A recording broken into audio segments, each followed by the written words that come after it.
Welcome to Spirit Club, a podcast and community where we talk about what's really running the show, your inner world.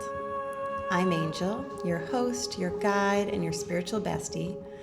Around here, we're all about doing the inner work because your outer reality is only ever a reflection of what's going on within. We practice radical ownership, freedom in faith, surrendering our path to God, and trusting our intuition like our lives depend on it. Because honestly, they do. So take a breath, open your heart, and let's dive in. Hey Spirit Club, welcome back and welcome to today's episode, How You Do One Thing is How You Do Everything. So we're going to talk about this concept today and how to use it as a tool for your inner work. And this is something I say a lot. How you do one thing is how you do everything. And I know it can sound like a sweeping generalization, and okay, maybe it is, whatever. But there is some power to it. There is truth to it that we're going to uncover today. So grab your journals. Today is really a working session. So I encourage you to do it with a journal. However, if you're commuting, you're driving, whatever, just allow whatever comes up naturally to be the thing that you're going to work through in this episode. So first of all, let's start with, what does it mean? How you do one thing is how you do everything. It's basically pointing out that your way of being integrates everywhere in your life. So your operating program, your fundamentals, your core beliefs are underlying how you do everything in your life. And I think some of you are going to resist this idea because you believe that you do certain parts of your life better than you do other parts of your life. And I just encourage you to stick with the process and find the through line because it can be a really powerful and revealing tool. And I'm going to help you do that in today's episode. So let's just quickly talk about, before we jump into the actual exercise, let's talk about why we care. Like, why do we care how I do one thing is how I do everything? So the first reason that I've already alluded to is it's a tool for your inner work.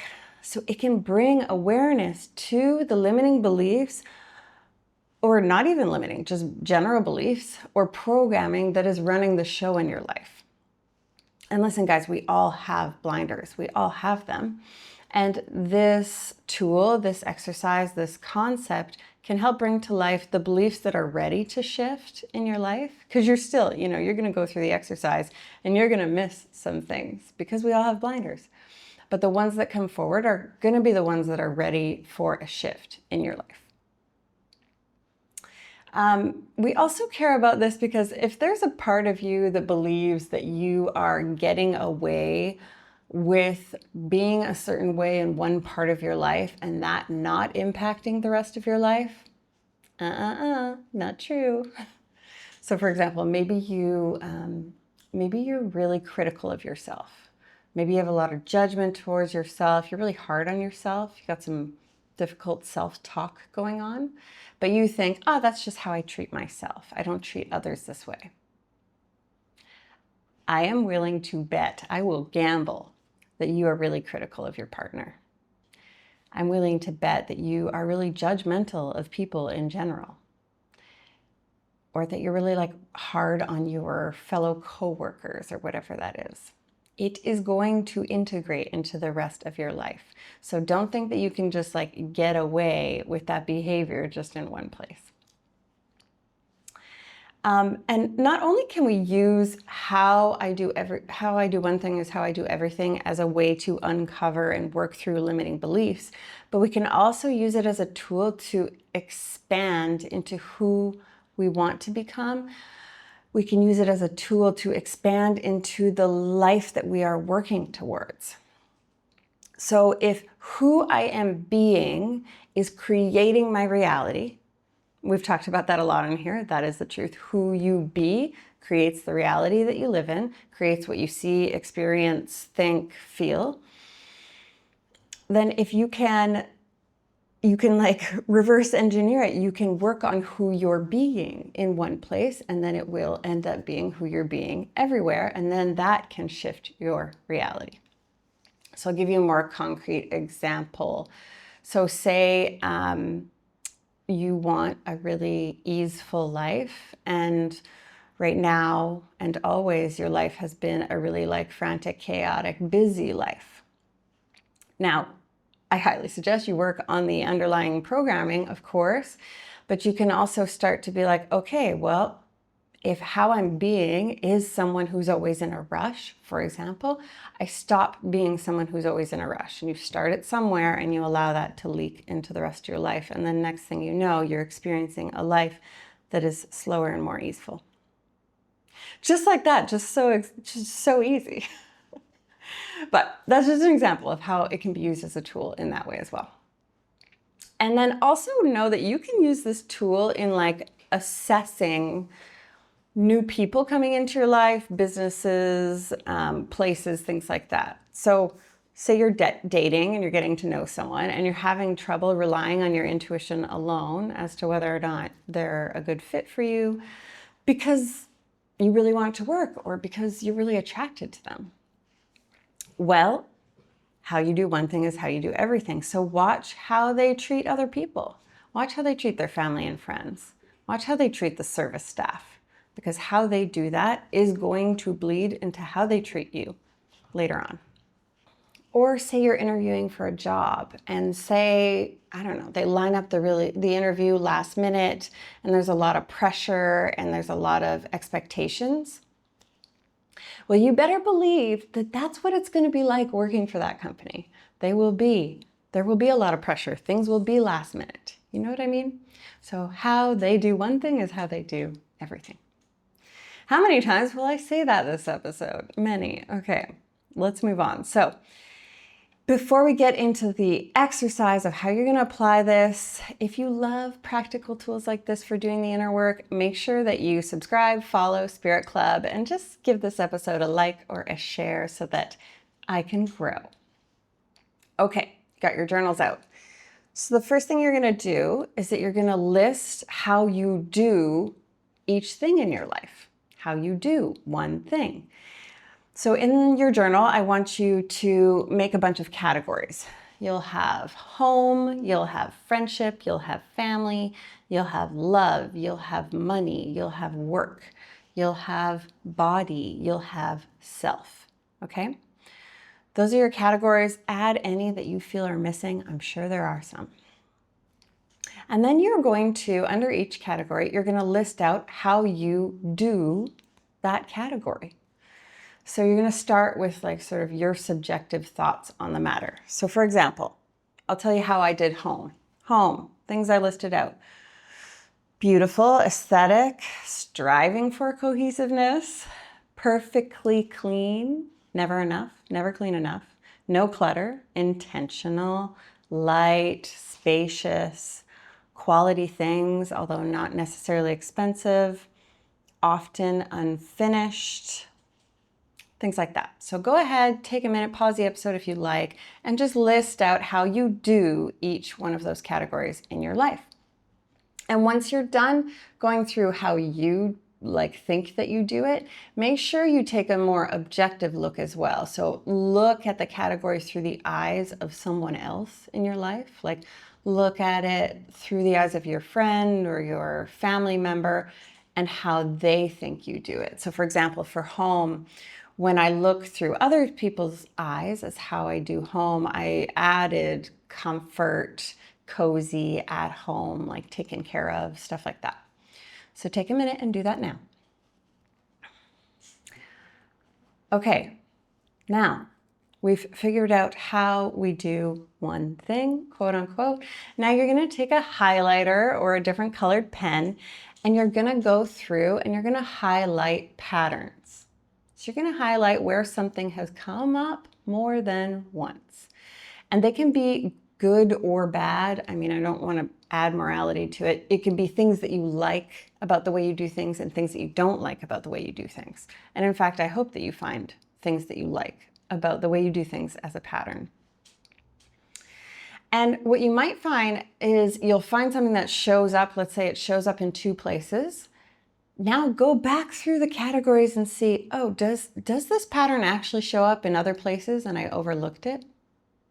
That will happen. So for example, let's say I found a pattern showing up in my body, myself, my work, that I'm constantly improving, always improving. And then when I go back through, I see that it also shows up in my home, it shows up in my relationship, it shows up in the way I spend money. So once I went back through it, I saw, oh, that one shows up kind of everywhere. So take a minute now, hit pause, and find your patterns. Okay, now, based on the patterns that have showed up, you are going to write a statement on how you do everything. And make sure it includes the things that you also like, friends. We're not here to just focus on what needs to change or what are our faults. So for example, mine is, how I do everything is thoughtful, intentional, beautiful, and always improving. So go ahead and write your sentence or 2 on how you do everything based on the patterns that you saw come up. Now, like we talked about in the beginning of the episode, this exercise is going to show you the programming that is running, that is ready to shift. You're going to see the patterns that you're like, I'm over that. I don't want to do everything that way all the time, okay? So that for those patterns that you would like to shift that don't feel so great, you're going to ask yourself, what must I believe about myself or about the world in order for me to have this pattern, in order for me to repeatedly do this behavior? So for me, like I said, the needing to improve shows up everywhere, shows up in every category. I mean, listen, that's what this podcast is about, doing the inner work. That is what my Substack is about, which, by the way, if you guys haven't checked out my Substack, go there after this episode. It's a little different than here on Spirit Club. Here, I sort of show you how to do the inner work, whereas in my Substack, I'm sharing with you my personal inner work. And sometimes we learn a lot more through storytelling. Know what I mean? Anyway, that is in the show notes.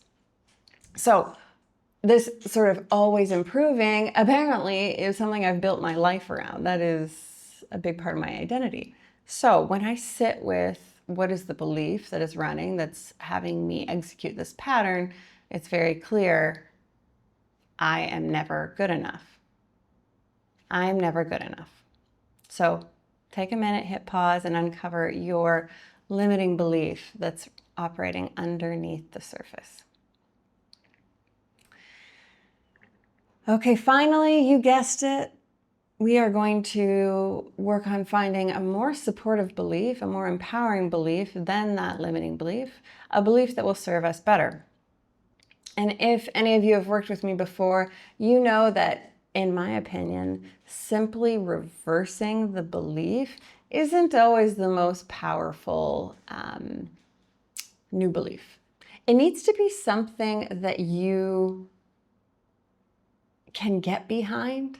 You know, so for example, for me, I am never good enough. For me to just shift to I am always good enough, it doesn't move me.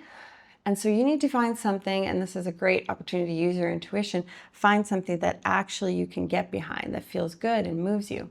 And if you're struggling with this, go ahead and drop your limiting belief in the comments on Spotify or YouTube, and I will intuitively help workshop that with you so that we can find something that serves you better. So for me, like I said, I am never enough, I am always enough, as the reversal wasn't cutting it. So I adopted something from my good friend Sabrina. She was on the show last week, check her out. And I went with, I have everything I need, and I am everything I need to be. I have everything I need, and I'm everything I need to be. And then I added to this because the the need to always improve. I don't want that behavior to disappear completely. It's something I value. It's not, it both serves me and doesn't serve me. You know what I mean? So the part that I need to let go of is the feeling of never being enough, but that doesn't mean I need to let go of completely growth. I love growth. That's sort of part of my purpose here on the planet. So I added to that, I can be enough and explore growth. Both can be true at the same time. I can be enough and I can explore growth. Both can be true at the same time. So go ahead and now find your more supportive, empowered belief. Okay, that's the exercise. That's how you work with how I do one thing is how I do everything as a tool. And guys, it works. I remember I came up with this as a workshop 2 years ago. And of course, I had done it on myself. And at the time, the way that I did one thing was busy, rushed, highly productive, doing absolutely everything. This was how I did one thing and how I did everything. And I'm happy to say that is no longer how I do everything. That has shifted. And my external world, guess what? Shifted because of it. So all of this, I introduce you lots of tools and you're going to find the one that works for you. But if this feels right, follow it through and I promise you it will lead to results. Okay, that's it. Just a short one today, a working episode, and I'll see you guys soon. See you next time.